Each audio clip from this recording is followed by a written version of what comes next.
जय माता दी। हर हर महादेव। कैसे हैं आप सभी? आशा करता हूँ आप सभी अच्छे होंगे, स्वस्थ होंगे। माँ भगवती आप सभी की मनोकामना पूरी करे। आप सबके घर में माता महामाई सुख शांति बनाए रखे। देखिए, आज की जो वीडियो होने वाली है बहुत ही अच्छी वीडियो होने वाली है और बहुत ही इंटरेस्टेड टॉपिक है। इसके ऊपर लोग अक्सर बात करते हैं। लोगों के अक्सर मेरे पास प्रश्न आते रहते हैं, कभी व्हाट्सएप के माध्यम से, कभी कमेंट्स के माध्यम से, कभी लोग यूट्यूब पे भी पूछते हैं। ठीक है। और आज का जो विषय होने वाला है वो होने वाला है यक्षिणी साधना के ऊपर, कि क्या यक्षिणी साधना हमको करनी चाहिए या नहीं करनी चाहिए, और अगर करनी चाहिए तो कौन सी यक्षिणी की साधना करनी चाहिए, और सात्विक रूप से करनी चाहिए या तामसिक रूप से करनी चाहिए। यक्षिणी साधना क्या शादीशुदा लोग कर सकते हैं या नहीं कर सकते। इन सभी चीज़ों के ऊपर आज मैं बात करने वाला हूँ। और इन सभी बातों के साथ साथ मैं आपको आज एक यक्षिणी की साधना भी देने वाला हूँ। और वो यक्षिणी होने वाली है मनोहरी यक्षिणी, यानी कि मनोहरी कह लो, मनोहारिणी कह लो।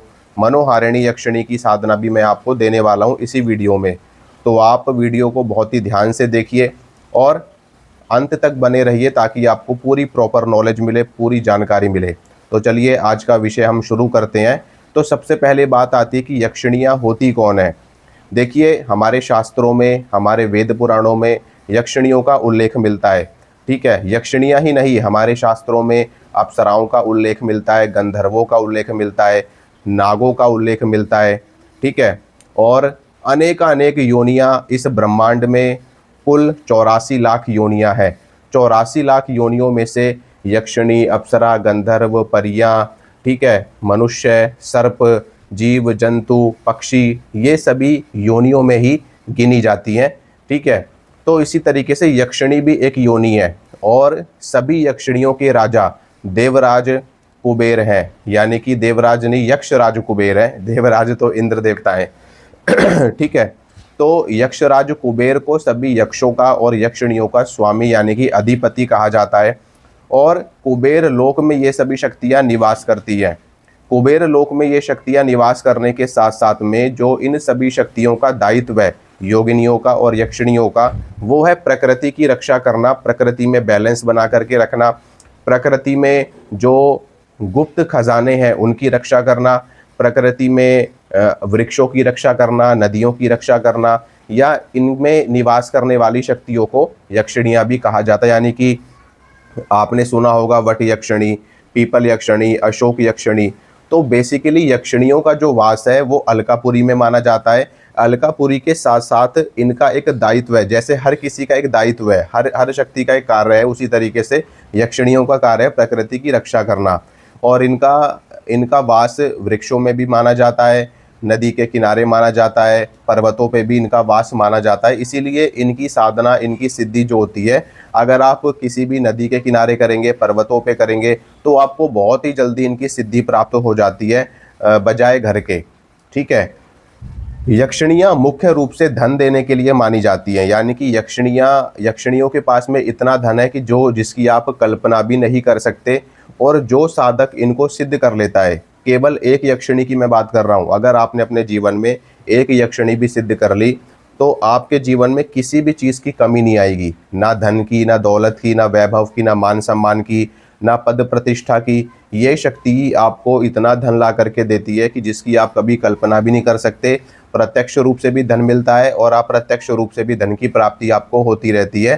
कहने का अर्थ ये है कि जब आपने इसको सिद्ध कर लिया, आपके और इसके वचन हो गए आपस में, तो ये 24 घंटे अपने साधक के बारे में सोचती है कि अपने साधक को कैसे आगे लेकर के जाया जाए और उसको कैसे उन्नति और तरक्की के रास्ते पर पहुंचाया जाए। इनका ये मेन मकसद होता है।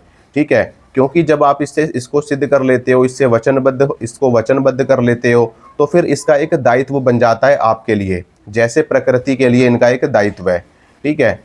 अब दूसरी बात करते हैं कि यक्षिणियों को यक्षिणियों की साधना आपको करनी चाहिए या नहीं करनी चाहिए।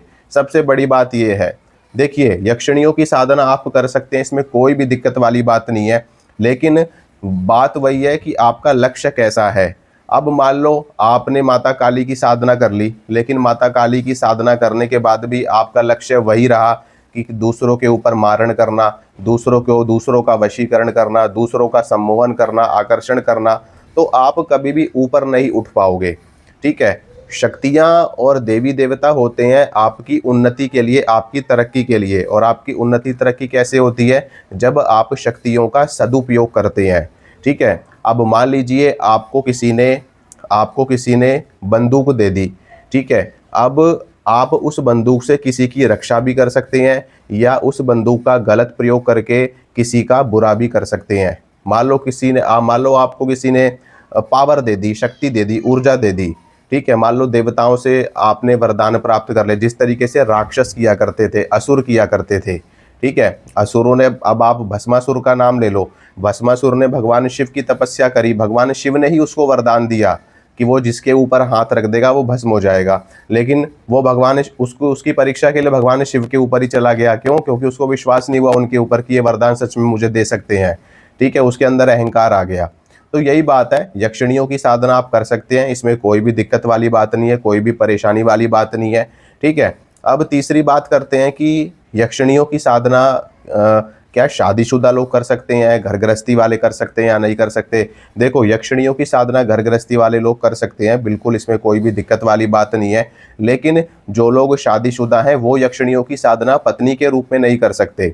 ठीक है, वो इसकी साधना माता के रूप में या बहन के रूप में कर सकते हैं, लेकिन पत्नी के रूप में वो नहीं कर सकते, क्योंकि जो पत्नी का एक दर्जा है वो ऑलरेडी आपने किसी स्त्री को दे रखा है। अब आप यक्षिणी को अगर आप सिद्ध करते हो पत्नी के रूप में, तो ये फिर आपकी पत्नी बन करके रहेगी, और वो या तो आपको ये सिद्ध नहीं होगी पत्नी के रूप में।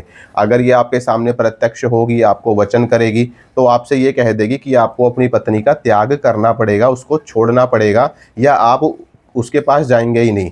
इस तरीके की इनकी शर्तें होती है, जो कि सच भी है। ठीक है, बाकी माता के रूप में आप कर सकते हैं, एक स्वतंत्र देवी के रूप में कर सकते हैं, बहन के रूप में आप कर सकते हैं, मित्र इत्यादि के रूप में आप कर सकते हैं। ठीक है, और सिद्ध करके आप इनसे जन कल्याण का कार्य ले सकते हैं। ठीक है, ये सारी बातें हो गई क्लियर।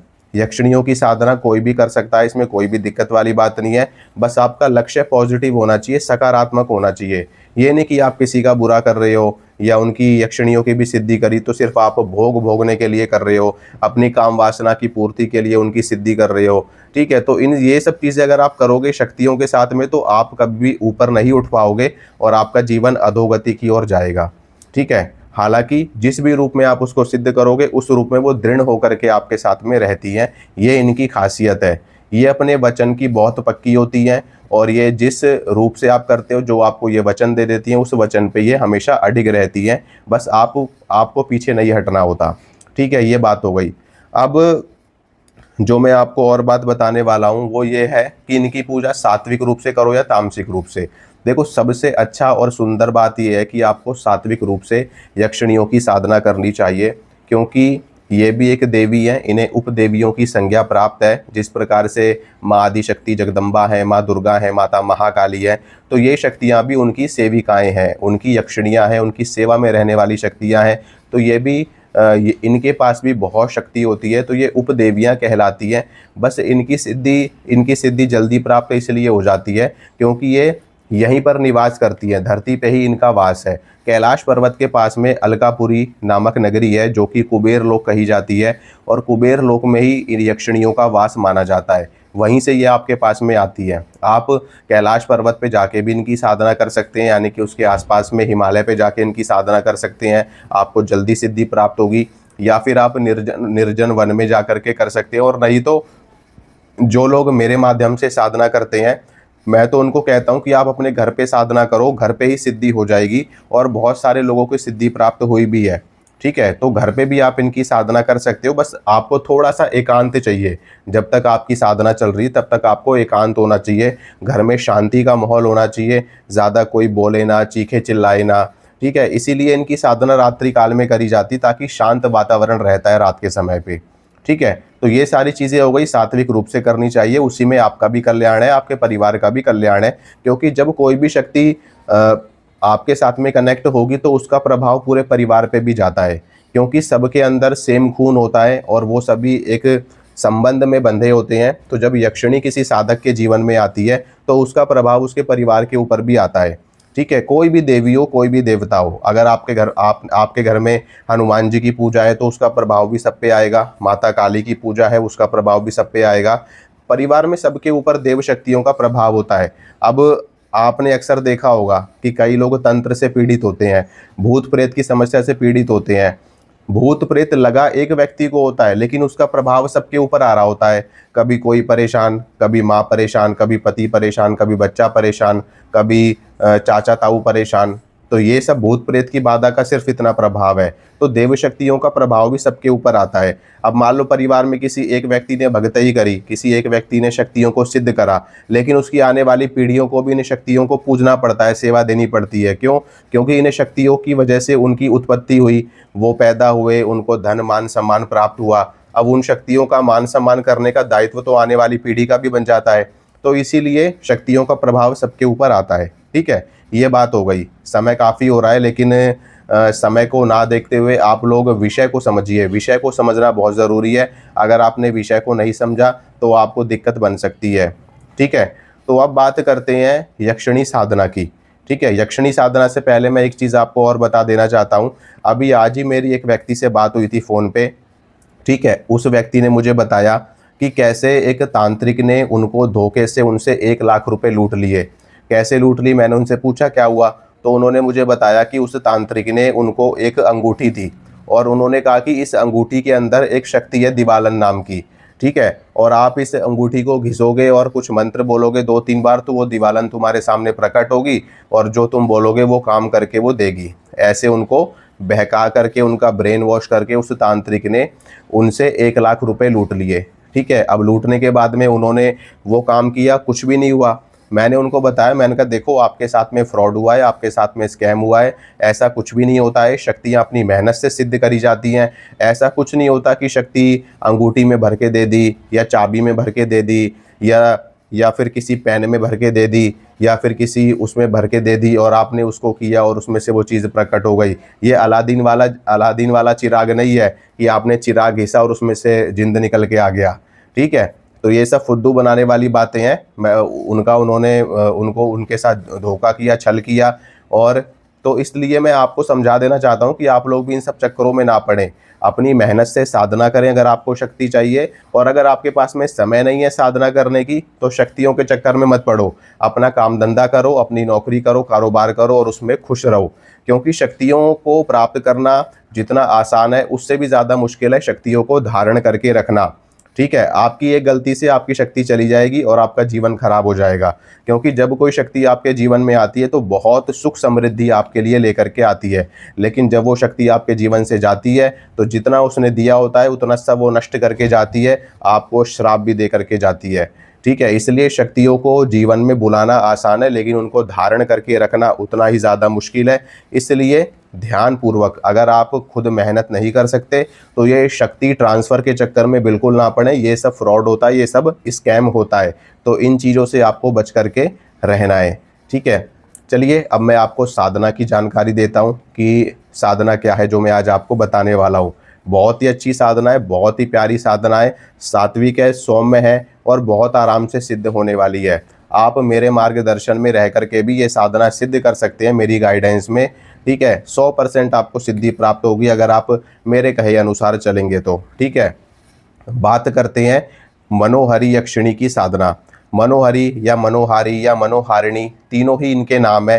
ठीक है, ये जो यक्षिणी है इसकी जो खास बात है कि ये अपने साधक को वशीकरण की शक्ति प्रदान करती है। यानी कि जो इनका साधक है मनोहारिणी देवी का, उस साधक के अंदर एक चुंबकीय शक्ति जागृत होती है जिसके प्रभाव से कोई भी व्यक्ति उनकी ओर आकर्षित होता है। यानी कि उनका ऑरा जो है वो इतना पॉजिटिव होता है, इतना सकारात्मक हो जाता है कि कोई भी व्यक्ति दुनिया का वो उनकी तरफ आकर्षित हो जाएगा, वश में हो जाएगा उनके।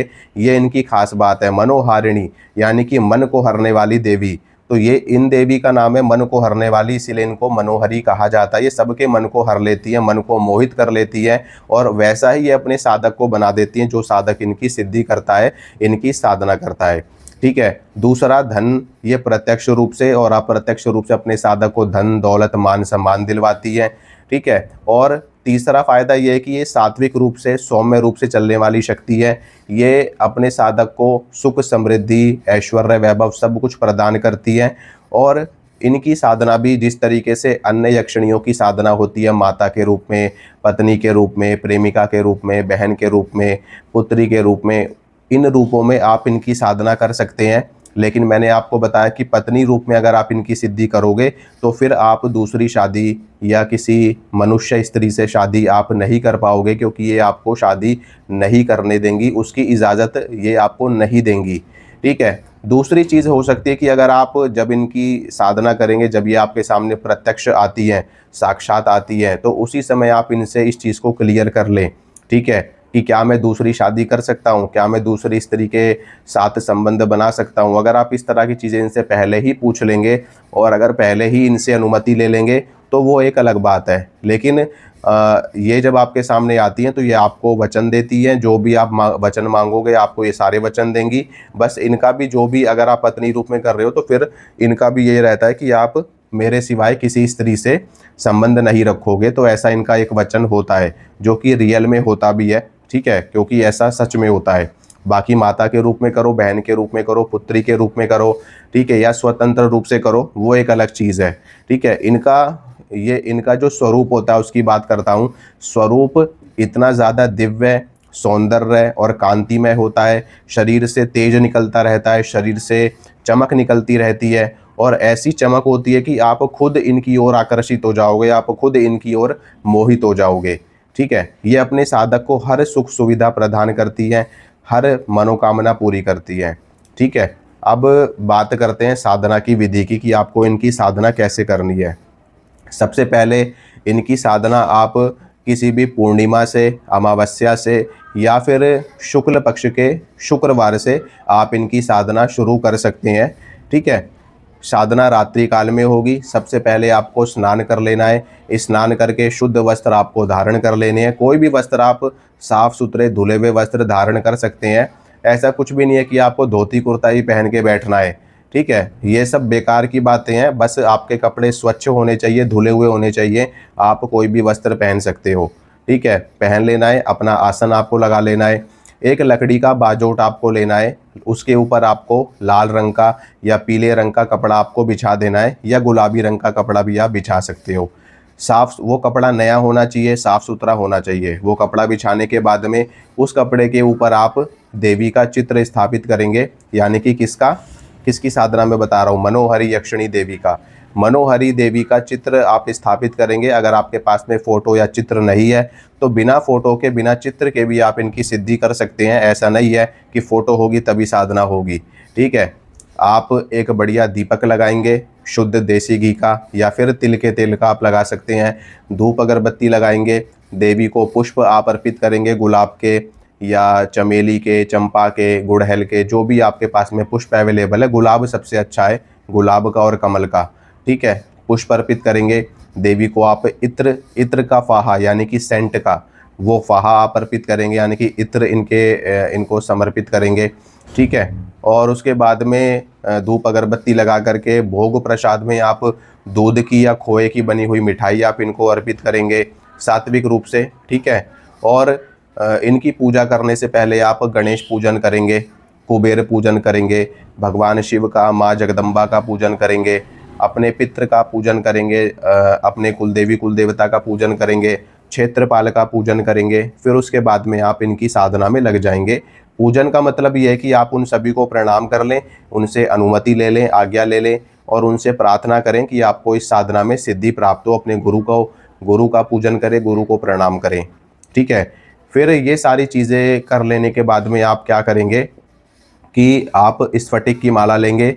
अगर आपके पास में स्फटिक की माला नहीं है तो आप रुद्राक्ष की माला से भी इनका जाप कर सकते हो, उससे भी आपको सिद्धि हो जाती है। रुद्राक्ष की माला लेकर के आप इनके मंत्र का जाप करेंगे। टोटल इसमें 1.25 लाख मंत्र आपको करने होते हैं। 1.25 लाख मंत्र से पहले पहले ही इनकी सिद्धि हो जाती है। ये 50-60 हज़ार 70 हज़ार के जाप के बाद ही ये शक्तियाँ आपको दिखने लगती हैं, आने लगती हैं। ठीक है। उससे पहले आपको कई तरह के दिव्य अनुभव होंगे, जो कि आपको किसी के साथ भी शेयर नहीं करना, सिवाय अपने गुरु के या जिनसे आपने साधना ली है। ठीक है, बहुत ही अच्छे और दिव्य अनुभव होते हैं। कोई भी ऐसा नहीं है कि कोई आपको भूत दिखेगा, पिशाच दिखेगा, शैतान दिखेगा, ऐसा कुछ भी नहीं होता इस साधना में, ऐसा कुछ नहीं दिखता। ठीक है, आपको सिर्फ और सिर्फ यक्षिणी दिखेगी, बहुत ही सुंदर रूप में दिखाई देगी, किसी लड़की के रूप में दिखाई देगी। ठीक है, और बहुत ही सुंदर गौर वर्ण की स्त्री आपको दिखाई देगी। कभी आपको दिखेगा कि आप उसके पास में बैठे हो, आप उससे बातें कर रहे हो, कभी आपको दिखेगा कि आप उसके साथ में घूम रहे हो, कभी आपको दिखेगा कि वो आपको कुछ बता रही है। ठीक है, इस तरह की अच्छे सुंदर दृश्य आपको दिखाई देंगे साधना के दौरान, पर आपको किसी से भी शेयर नहीं करना है। ठीक है, अपना मंत्र जपते रहना है आपको। अगर मंत्र जाप के बीच में ही यक्षिणी आ जाती है और आपसे पूछती है कि आपने मुझे क्यों बुलाया है, क्या चाहते हो आप, तो आप उससे बेशक बात कर सकते हो, कोई दिक्कत वाली बात नहीं है। जब बात आपकी पूरी हो जाए तो उसके बाद में आप अपनी साधना को कंटिन्यू कर सकते हो। कोई इसमें आसन बंधन की आवश्यकता नहीं है, सुरक्षा घेरा की आवश्यकता नहीं है। ये साधना आप अपने घर के एकांत कक्ष में कर सकते हो। ठीक है, या कोई भी एकांत कोना हो वहाँ पे भी बैठ के आप ये साधना कर सकते हो। जो आपके घर का पूजा घर है, मंदिर है, उसके पास में भी आप ये साधना कर सकते हो, कोई भी उसमें दिक्कत वाली बात नहीं है। ठीक है, तो यक्षिणी का पूजा करो, जप करो, साधना करो। अगर आपका सामर्थ्य है तो आप डेली प्रतिदिन हवन भी करो इनके मंत्रों से, एक माला का रोज हवन करो, बाकी अपना जप करो। ये साधना आप 21 दिन की करना। ठीक है, वैसे तो आप 11 दिन की भी कर सकते हो, लेकिन मैं आपको सलाह दूंगा कम से कम 21 दिन तक अपनी ये साधना को कंटिन्यू आप रखना। लेकिन जाप आपको जाप आपको 1.25 लाख ही करने हैं। 1.25 लाख से कम जाप आपको नहीं करने, पूरी संख्या आपको करनी है, ताकि आपका अनुष्ठान अच्छे से पूरा हो सके। आपको यक्षिणी दर्शन दे देगी, आपके सामने खड़ी हो जाएगी आकर के। बिल्कुल भी डरने वाली बात नहीं है, घबराने वाली बात नहीं है। ठीक है, वो आपके सामने जिस रूप से दर्शन देगी, वो रूप बहुत ही सुंदर होगा, दिव्य होगा, आकर्षक होगा। ठीक है, हो सकता है एक सामान्य स्त्री के रूप में आपके सामने आ जाए, या एक सुंदर अप्सरा की तरह आपके सामने आ जाए, और ये वैसे भी सुंदर होती है, इसमें कोई भी शक वाली बात नहीं है। आपसे बात करेगी, आप नॉर्मली उनसे बात करो, जो भी आपके मन में प्रश्न है आप उनसे प्रश्न बोलो, या जो भी आपकी मनोकामना आप उनसे कह देना, आपकी वो मनोकामना पूरी कर देंगे और फिर अपने स्थान पे चली जाएंगी। अगर आप जीवन भर उनको अपने साथ में रखना चाहते हो तो आप उनसे वचन ले लो और उनसे प्रार्थना करो कि देवी आप सदा सर्वदा मेरे जीवन में बने रहिए। ठीक है, और मेरी मनोकामना पूरी करते रहिए। तो वो फिर आपको कहेंगे कि आप मुझे किस रूप में अपने जीवन में रखना चाहते हो। ठीक है, तो अगर आप उनको पत्नी बनाना चाहते हो तो पत्नी आप जब आप कह दोगे तो फिर ठीक है, वो पत्नी आपकी बन जाएगी और आपके गले में माला डाल देगी, आप उसके गले में माला डाल दोगे। ठीक है, एक तरीके से आपका विवाह हो जाएगा। ठीक है, विवाह हो जाने के बाद में फिर यक्षिणी आपकी पत्नी की तरह आपके साथ में रहेगी, प्रतिदिन वो आपके पास में आएगी, आप जो उससे कहोगे वो मनोकामना पूरी करती रहेगी। ठीक है, सब कुछ वैसे ही होगा जैसा एक पति पत्नी का रिश्ता होता है। ठीक है, माता के रूप में सिद्ध करोगे तो वो आपको वचन दे करके चली जाएगी और एक पुत्र की भांति आपका पालन पोषण करेंगी, यानी कि आपको जीवन में कोई दिक्कत परेशानी नहीं होने देगी, ना अन्न से, ना भोजन से, ना धन से, और आपकी सुरक्षा भी साथ में वो करेगी। ये सारी चीज़ें होती है, द्रव्य भी देगी, सुख आपको गुप्त खजाने की जानकारी देंगी, आपको गुप्त शक्तियों की जानकारी देंगी, मार्गदर्शन देंगी, जो भी आपके मन में प्रश्न है उसका जवाब भी आपको मिलेगा। और जब भी आप बुलाओगे वो आपके पास में प्रत्यक्ष रूप से हाजिर हो जाएंगी। आप प्रत्यक्ष रूप से तो वो हमेशा रहेगी, प्रत्यक्ष रूप से जब आप उनको बुलाओगे तो आपके सामने वो जागृत हो जाएगी, खड़ी हो जाएगी। ठीक है, इस तरीके से आप उनसे वचन ले सकते हो। तो ये साधना आप करो, इससे आपको बहुत फ़ायदा होगा, बहुत लाभ होगा। लेकिन आपका लक्ष्य शुद्ध होना चाहिए, लक्ष्य आपका पवित्र होना चाहिए, तभी आपको साधना फलित होगी। अगर गलत रूप से करोगे, गलत चीज़ों में रहोगे तो फिर आप आगे नहीं बढ़ पाओगे और आपका नुकसान भी हो जाएगा। ठीक है अगर आप ये साधना करना चाहते हो तो आप मुझसे भी संपर्क कर सकते हो। माँ भगवती आप सभी की मनोकामना, मंत्र तो बताया ही नहीं मैंने तो मंत्र सुनिए। मंत्र इस प्रकार है, ओम ह्रीम, ओम ह्रीम अनुरागिणी। ठीक है, अनुरागिनी मनोहरी यक्षिणी की बता रहा हूँ, यक्षिणियों की साधना दे रहा हूँ ना लगातार, तो इस चक्कर में दिमाग में कोई और आ रही है। ओम ह्रीम, ओम ह्रीम मनोहारिणी, ओम ह्रीम मनोहारिणी आगच्छ आगच्छ स्वाहा, ओम ह्रीम मनोहारिणी आगच्छ आगच्छ स्वाहा, ओम ह्रीम मनोहारिणी आगच्छ आगच्छ स्वाहा।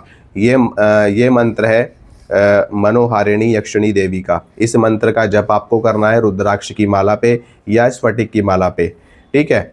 आप लगातार जप करो, आपको इनकी सिद्धि हो जाएगी और फिर उसके बाद में आप अपने जीवन में आगे बढ़ो, ईश्वर प्राप्ति की ओर बढ़ते रहो और जो वैसी चीज़ें हैं, जो भौतिक जगत की चीज़ें हैं, वो आपको इनसे प्राप्त होता रहेगा, ठीक है। माता रानी आप सभी की मनोकामना पूरी करे, आप सभी के घर में परिवार में सुख शांति बनाए रखे। जय माता दी, हर हर महादेव।